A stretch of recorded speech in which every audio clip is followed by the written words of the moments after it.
সবাই এখন হচ্ছে মেধা চাই, ঠিক আছে। তো মেধার কারণে অটোপাস দিলে কিন্তু মেধার মূল্যায়নটা 100% হবে না, ঠিক আছে। এক্ষেত্রে তোমরা প্রিয় শিক্ষার্থী ভাই বোনেরা, তোমরা সবাই কেমন আছো, আশা করি ভালো। তো আজকে মেইনলি জানাবো তোমাদের এইচএসসি পরীক্ষাটা কবে হবে। এইচএসসি পরীক্ষা কিন্তু কবে হবে সেটা কিন্তু জানিয়ে দিয়েছে শিক্ষা মন্ত্রণালয়, ঠিক আছে। তো অবশ্যই তোমরা চ্যানেলটা সাবস্ক্রাইব করে রাখতে পারো এবং আজকে ভিডিওটা সম্পূর্ণ স্কিপ না করে মনোযোগ সহকারে দেখতে থাকো, অবশ্যই উপকারে আসবে। তোমাদের পরীক্ষাটা কবে হবে এখানে নিউজ কিন্তু দিয়ে রেখেছে যুগান্তর, এই নিউজটা আমরা পড়লে বুঝতে পারবো। তো এখানে বলা হয়েছে যে কবে শুরু হতে পারে এইচএসসি পরীক্ষাটা, এটা আমরা একটু জুম করলে বুঝতে পারবো, ভালোভাবে পড়বো।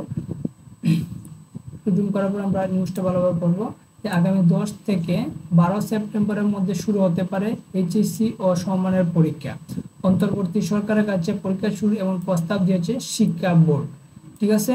তো এটা তোমরা মনে রাখতে পারো, 10 থেকে 12 সেপ্টেম্বরের মধ্যে তোমাদের পরীক্ষাটা হবে, 100% শিওর মনে রাখতে পারো।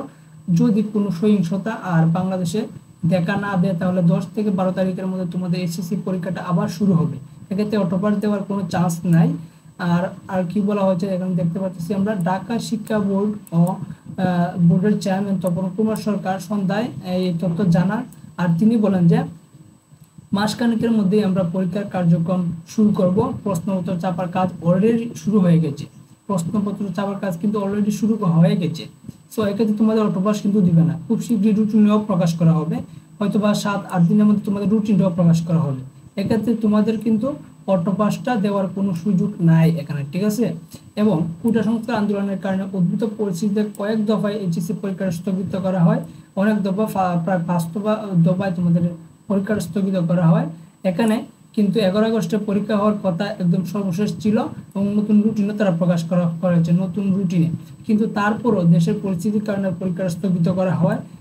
এখন হচ্ছে তোমাদের 10 থেকে 12 সেপ্টেম্বরের মধ্যে তোমাদের পরীক্ষাটা নিবে বলে জানিয়েছে শিক্ষা মন্ত্রণালয়। কিন্তু সহিংসতা এবং বিভিন্ন আন্দোলন যদি হয় তাহলে কিন্তু পরীক্ষাটা আবার স্থগিত, অথবা হয়তো তখন তারা অটোপাস দিতে পারে। কিন্তু আই হোপ এখন আর সহিংসতা তৈরি হবে না, আমাদের দেশটা নতুন করে সৃষ্টি হয়েছে এবং মেধার মূল্যায়নটা এখন থেকে সব ক্ষেত্রেই হবে, ঠিক আছে। সো এক্ষেত্রে মেধার মূল্যায়ন হলে তোমরা অটোপাস অবশ্যই চাইবা না এবং ভালোভাবে পড়াশোনা করবা, ঠিক আছে। মেধা সবাই এখন হচ্ছে মেধা চাই, ঠিক আছে।